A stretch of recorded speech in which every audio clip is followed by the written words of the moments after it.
Last time, we ended off with Gohan ascending to the realm of gods, but with Cell not too far behind him. Unbeknown to everyone else, Cell and Buu actually do have access to godly ki, and may be able to use it for themselves too. But what's that going to look like going forward? And what about Piccolo, who just showed off his new power awakening? We'll be seeing all that and more in this part 5 of What If Cell Survived. After the events of Battle of Gods, Beerus occasionally does return to Earth once in a while. He can tell that his rival Gohan is growing very powerful here. But that's not the main reason he's coming to Earth. He just wants to try out all the great food here. And it never crosses Gohan's mind to go actually train on his planet with Whis. But Beerus still does have some interest in that Namekian and that green android guy. What were their names? Piccolo and Cell, he thinks? Maybe he should see what they're up to. Gohan definitely still is motivated to train, but he's not going to end up leaving Earth. Now, this isn't a scenario like what if Gohan trained like Goku, where in that scenario I had Gohan just do pretty much anything that Goku would do. This is still actually Gohan, and yeah, he has more motivation than normal to train, but that doesn't mean he's going to up and leave Earth, especially now that he's starting a family. And he does have a full-time job too that he loves. He has a nice balance, but he's not going to go fully in that training direction. But Beerus found two perfect people for Whis to train, Piccolo and Cell. They have a lot of potential. Piccolo's new power is literally his potential exploding. All the power he has within him, and he doesn't even have godly ki yet. Imagine if he does get god ki. And as for Cell, he just awakened that. Plus, there's still that Frieza side to him too, and the Saiyan side and the Piccolo side. Imagine the insane potential he must have. The potential of Frieza, King Cold, Piccolo, Goku, all those people. Beerus is excited just thinking about it, and he wants Cell to come to his planet alongside with Piccolo. He would have hoped that Gohan would join, and maybe he will soon enough. In Beerus' eyes, if he gets these two to train and grow stronger than Gohan, maybe it will push him a bit further. And Piccolo 100% agrees, especially if Gohan has no clue of what they're up to. The fear of the unknown will make him actually want to train harder. There is one condition though. Buu is not going to go to Beerus' planet with Cell, even though Cell kind of wants to bring him. There's two reasons. For one, knowing Buu's origin as basically an agent of evil, he doesn't really like the idea of having him on his planet. Even though Buu is a perfectly pure being right now, and is way more intelligent than before thanks to Cell, it just doesn't sit right with Beerus to have him there. And that's the reason he tells them, but really, the real reason he doesn't want Buu there is because, well, he hogs all the food. Beerus isn't going to be sharing any food with him. He wants it all for himself. Those two go to Beerus' planet, but what happens on Earth? There actually are a few different changes from this. Gohan's obviously going to stay here, and he has to have new training partners now too. Luckily, there's two people that are perfect for that, Buu and Vegeta. At first, he doesn't go to Beerus' planet at all, but eventually, he does go once in a while just to learn some things from Whis, but he still is mainly just training on Earth. Vegeta thinks this will be a good opportunity to mold Gohan into a warrior like him, since Piccolo and Goku had more influence on Gohan. And just as importantly, Gohan's very excited to train with Buu. Cell has molded him into a really great warrior. He's been trained well, he's grown a lot stronger, he has a better grasp on his power in general, including his magic, and he's not nearly as feeble-minded as before. Actually, he's not feeble-minded at all. He talks perfectly coherently. He somehow was able to mirror Cell's intelligence in those few years. And while he has the outward appearance of Buhan, he does not have the personality of Buhan. He has the personality of good Buu. Just a much smarter, less lazy good Buu. They honestly find it kind of amazing how fast Buu learned. He does like to mirror a lot off of Cell because Cell is basically his idol here. That's kind of why he mirrored his appearance off him too in the first place. And it seems Buu potential isn't just in his power, but also his power to grow smarter because somehow he got that smart that quickly. It's really weird to see him like this because, well, they basically just remember how he was when they first saw him. He's completely different, besides his appetite. Now we skip forward a bit. Frieza is eventually revived just like normal. But according to his army, there's something really interesting that happened on Earth. Goku might just be dead. It seems like he died a while ago and just never came back, even with access to the Dragon Balls. There's no record of him ever coming back. Some event happened on Earth a while ago called the Cell Games, and that's apparently what caused it. Well, it's not too much of a concern to Frieza. He still will be going to Earth just to eliminate the rest of them. He is glad that Goku's gone though, and eventually his army does show up on Earth again, although they're wiped out pretty quickly by the defense forces on Earth, consisting of Vegeta, Buu, Gohan, Trunks, and Goten. Now, this kind of intrigues Frieza. So, Goku's gone, but it seems there's two other young Saiyans there, Goten and Trunks, but then there's that pink guy there, who he finds out is apparently Majin Buu. Why is Buu on this planet, and why is he working with them? Ah well, once again, not too much of a concern to Frieza. With his newfound strength, he definitely doesn't have to worry about anything here. No Saiyans, no Majin Buu, nothing. But one of the Saiyans steps up to fight Frieza. He expected Vegeta to step up first actually. But Vegeta instead welcomes Gohan to go up. Vegeta tells Gohan, now's a good opportunity to prove himself. He would like to eliminate Frieza on his own, but he knows Gohan's above him. And, not to mention, he did teach Gohan a few new things too. Their training has really paid off, so even if Gohan gets the elimination, it still is a win for Vegeta in his eye. His influence will lead to Frieza's defeat. It takes Frieza a bit to recognize who this guy is, but then he remembers, it's that kid from Namek, that hybrid Saiyan, Goku's son. And he does remember back to Namek. This hybrid Saiyan seemed unassuming before, but at points where he had immense anger, he was able to get a huge power up. So maybe he has more hidden power locked away, and Frieza's not going to take this too lightly. He goes into his final form. and Gohan says he doesn't need to transform at all. He really just wants to gauge Frieza's strength first, and see if his full power is really necessary here. Just because he doesn't really know how to use his full power just yet, and if he goes into it right away, it could be a little bit risky. He needs to make sure he actually does need to use it, and that he uses it at the right point. And he can immediately see Frieza has grown a lot stronger, so while fighting Frieza in that final form, he transforms into Super Saiyan. His base was actually above Frieza's final form just now, but Gohan isn't messing around here. The power of Super Saiyan will be enough to eliminate Frieza really easily. And as their fight goes on, Gohan comments on something. He tells Frieza that unlike Cell, he has no redeeming qualities. After all this time, his heart is still just as hateful as before, and it's a shame too. He didn't expect Frieza to change at all, but to see that he's still the same way he was all those years ago, it's a bit pitiful. And Frieza questions what he means. Did he expect Frieza to change? And also, who's the Cell they're talking about? He's about to taunt Gohan once more, but there's a blinding blue light. Frieza feels a very intense pain in his torso. It doesn't even look like Gohan's moved at all.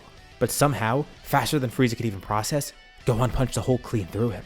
Frieza falls to the ground trying to recollect some strength. He didn't expect that. Maybe he could transform. There still is time. He could show off his golden form. But before he even gets the opportunity to, Gohan destroys Frieza with a single blast, leaving nothing behind, knowing how easily he could survive even an attack like that. Vegeta walks up and commends Gohan. He's really taken that training to heart. He wasn't soft at all in this fight. He took action like he needed to. And Vegeta's also glad he didn't hold back. It's kind of funny actually. Frieza didn't even realize what happened, but in that split second when Gohan did attack him, Gohan transformed into his strongest power yet, one that Frieza couldn't even sense. And even though Vegeta didn't fight here, he still is glad. He thought it might be an interesting experience to train Gohan. Gohan has a lot to learn from him, and Vegeta gets a great training partner out of it. Plus, it lets him test out being a teacher in a way, which is especially valuable for someone like Trunks. For Gohan, it's a little bit easier to teach him because he's so far along.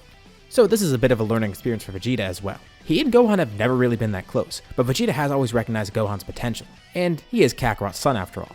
Even without Kakarot in this world, Vegeta could see his influence lasting through Gohan. And that revitalized Vegeta. He doesn't know if he can do it, but he aims to surpass Gohan too. As well as Majin Buu, who's apparently really strong. Let's go over to Beerus' planet now. The training Cell and Piccolo have gone through has been very beneficial so far. They have grown a lot stronger, and have gotten a better access to Godly Ki. For Cell, he now actually knows how to control it and channel that energy, and for Piccolo, he got access to it because he didn't really have that in the first place actually. But now both have readily available access to Godly Ki, making them a lot stronger by default. And Cell's honestly astonished at Piccolo's power. He didn't expect him to grow that strong, especially because one day amidst their training, Piccolo unlocked something brand new that he didn't even realize he had. When Shenron awakened his power, he mentioned something about giving Piccolo a little bit extra. Piccolo honestly wasn't really sure what it meant, but now he sees it. He doesn't know what the catalyst for it is. Maybe it was him unlocking Godly Ki. Maybe it was something completely different, just the drive to grow stronger. Maybe it was a mix of things, but somehow he was able to unlock this brand new strength, a form beyond his normal power awakened state, where he bulks up considerably and his face also changes considerably too. But the most notable change is the fact that he turns completely orange. And Cell can't believe it. To think Piccolo access to power like this, and is now Cell's rival actually. He thought it would be Gohan all this time, but maybe Piccolo was his true rival all along. It's just as Cell expected. Keeping Earth around actually bred the strongest warriors possible. Had he just destroyed it, he wouldn't have been fighting Piccolo, he wouldn't have met Buu, and he wouldn't have Gohan around either. And Piccolo says he summoned this power specifically because he was worried about Cell, and he's glad to finally use it against him, although in a much better circumstance. He might have misjudged Cell though. Gohan was right for seeing the good in him, just as Gohan saw the good in Piccolo a while ago. And Cell comments that the two are more similar than they thought, and it's probably thanks to Goku and Gohan that they're both this way. Piccolo says he guesses so. Cell is partially him after all. No wonder they relate on a deeper level. But then Cell realizes what he just said and kind of takes it back. And a bit embarrassed, he tells Piccolo, don't assume he's some good guy now. And to change his topic quickly, he actually tries to suggest a name for Piccolo's new power. This is his orange form after all, but Piccolo hasn't named it yet. Probably for the better because Cell prefers a cooler name, while Piccolo honestly just wants something simple like orange. But it's also imbued with Piccolo's Godly Ki, because he unlocked it after accessing that. Just as he's super perfect, he thinks Piccolo should come up with a fitting name for a divine power like that. And Piccolo simply just says, why not call it Divine Piccolo? Wow, really blatant, huh? Cell expected something not as obvious, but you know what, it fits. Calling the form Divine Piccolo really gets the point across, although Cell would have preferred something cooler. He's a bit bummed out because he had a few suggestions, but Piccolo just goes with this. And Piccolo's not the only one who's unlocked a new power too. Cell of course wants to test out Piccolo's divine form, and now he has the perfect person to test his new power against. An intense fiery aura surrounds him, the same aura Gohan has when he turns Super Saiyan God, which is basically just him using Super Saiyan God. He almost went down Frieza's route instead, but decided he'd rather fuel his Saiyan side. He actually heard that Frieza returned to Earth recently, and was apparently a lot stronger, but as far as they know, he didn't really have a new form. Although it's actually because Frieza just never got the opportunity to show it off. And who knows, maybe Cell would have gone down that path and unlocked his own golden form or something like that, but he likes this, that Super Saiyan God form. It's going to be fun to utilize this going forward. And although he's using a Super Saiyan God form and went down that route, it's still worth noting that Cell has so many different parts in him. Piccolo has his own insane dormant power, and Cell's part Piccolo. Frieza has his own insane dormant power, and Cell's part Frieza. So even though he's just using his Saiyan side right now, that's not all he could use. But the more he trains under Whis, the more Cell comes to realize he has way more potential than he once thought. And Beerus is honestly pretty impressed. He really thought Gohan would end up being his rival, but these two are more impressive at the moment, and clearly a lot more serious about their training. Although, after seeing that fight between Gohan and Frieza, maybe he shouldn't underestimate Gohan. It was very brief, but Whis did pick up on something on Earth. Gohan had ascended to a new power, and used that against Frieza, even if it was only for a split second. And that really intrigues Beerus. Interesting. Did he somehow find a way to go beyond Super Saiyan God? Eventually we're led to the Universe 6 tournament. The team here should be pretty obvious. It's going to be Cell and Piccolo, as well as Gohan, Vegeta, and Buu. And right off the bat, it's pretty clear that Universe 7 is really stacked. Vegeta's the one to go up first, and he pretty much sweeps everyone there without any trouble at all.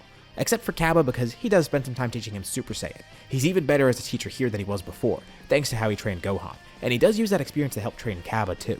He kinda likes the idea of actually teaching others, which he never really thought he'd do. But seeing a Saiyan from another universe really interested him, so teaching that guy Super Saiyan, it's pretty fun. Vegeta has no troubles up until when he faces Hit. Beerus is pretty elated, but the others are pretty bummed that they didn't get to fight yet. And Vegeta's immediately able to tell that Hit's a really big challenge. But he's not too concerned. He knows that Hit's still going to be beaten, but he's at least going to try his best to do so too. Vegeta then shows off a power that he's recently unlocked. Beerus turns to Whis. He senses a subtle change within Vegeta. Is that godly ki that he's feeling? And Whis says that it definitely is. Vegeta transforms and shows off his newest power, Super Saiyan God. Thanks to all his time spent around Gohan, he's picked up on more than enough godly ki to do this. His own training and hard work led him this far. He didn't need a ritual for it. He's still not the strongest of the group. But this is a message to everyone else, specifically Cell and Beerus. Vegeta shouldn't be underestimated. He's the prince of all Saiyans after all. And he still has his own immense power and skill. Of course, he does lose against Hit, but he does learn a bit about Hit's time skip and uses that to tell his team. He didn't expect to win there anyways, and he's not concerned about it. But he tells Buu everything he saw because Buu's the next one up against Hit. And at first it starts out as a really weird fight. Buu tries to use a bunch of strange abilities, which even throws Hit off guard, although he's able to use time skip to land a lot of attacks on Buu. None of them really do much because it seems like it's really impossible to injure this guy. Not to mention, Buu also splits himself up to make it harder to knock him out of the ring. And Buu's trying to think of the best way to counter Hit's time skip, but after a few times, Buu says he's come up with the perfect plan, the perfect counter to Hit's time skip, and Hit's interested as to what he means. There's no way he can counter it. But Buu says he's pretty confident he can do so. Hit then activates time skip, but as he does so, Buu is somehow able to move around, because just as Hit's about to strike, Buu is able to guard against it, perfectly blocking Hit's attack. It's like Buu said, he has the perfect counter. He starts laughing and says this is awesome. He copied Hit's time skip perfectly, and he starts doing it himself, using time skip to attack Hit. He has a huge smile on his face and looks over to Cell in the stands, telling him to look, he copied Hit's ability and used it against him. And Cell's honestly just dumbfounded. He forgot Buu could just copy attacks like that. That's pretty insane to see. Not even the gods watching can believe it. Shin and Kibito are also in the crowd too. This is the first time they're seeing Buu after all this while. Well, he definitely has changed, but he's still terrifying as ever. Thankfully he's a pure being and is on their side. Although they're not too hot on the idea of him controlling time. This was a really good display for Beerus though. He got to see how strong everyone grew, although he's still intrigued in regards to Gohan. After the tournament, he returns to Earth. But before leaving, he does ask Gohan for a favor. He wants Gohan to show off his full power. He saw how well Gohan handled Frieza, and knows that he's hiding some more power. He thought that he'd be able to see it during the tournament, but Gohan never got the opportunity to fight. And Gohan's surprised to hear that Beerus actually knows about this, but sure, he'll show it off. He does apologize to Beerus for not being on that planet with them. He knows Beerus probably really wanted that, but Gohan says he's in good hands here. Vegeta has been training him very well, and even though Vegeta doesn't have this for himself, it's thanks to Vegeta that Gohan was able to unlock this power, giving a lot of pointers to him, helping him perfect his God form and going beyond that. Gohan starts to power up, and his aura looks similar to Super Saiyan God at first, but it suddenly shifts from a reddish color to a bluish color. And with a powerful shout, Gohan's transformation completes. This is a Super Saiyan God who's gone Super Saiyan, or as he and Vegeta like to call it, Super Saiyan Blue. Beerus looks on very impressed. Well, he's gonna have to test this form for himself, and this is where we'll leave off for now. What'd you guys think about this part, or what's gonna happen next? Leave your thoughts and suggestions in the comments below. I'd love to see what you guys think. As usual, be sure to drop a like and subscribe if you haven't already, especially if you want to see the series continue, and if you want to help with the channel. Anyways, thank you all for watching, and I'll see you all in my next video.